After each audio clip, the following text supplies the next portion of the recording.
Orson Welles' War of the Worlds. Nah, that was trash and blown up by the fake news media to make new media look bad. For the real deal, you have to head down to Quito in Ecuador, where instead of trying to tear each other down, the newspaper and radio worked hand in hand to destroy their own credibility. And also get some people killed.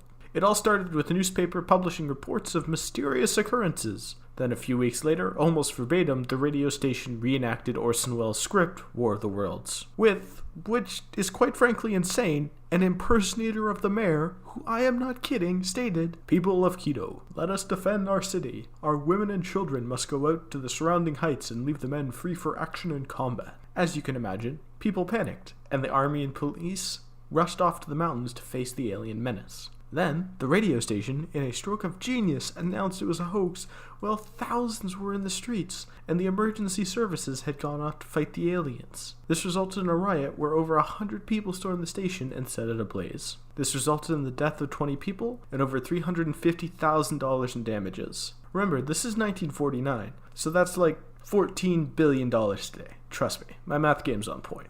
Moving a little farther south in Brazil, we have some school children who got a rhinoceros elected as mayor. I think what we can glean from this is that they just go harder in South America. We might get a golden retriever elected here, or have a radio broadcast that doesn't kill people, but nah, in South America, they go all out.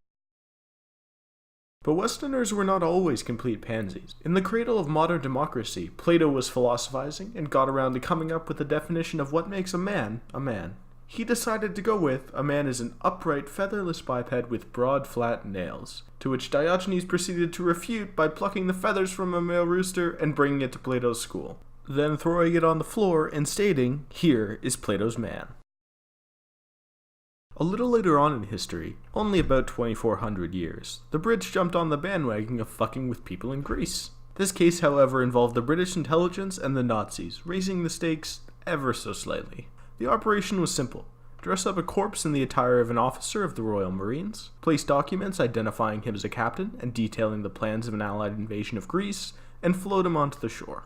And, I mean, it worked. Reinforcements were diverted from Sicily to Greece and significantly reduced casualties on D-Day.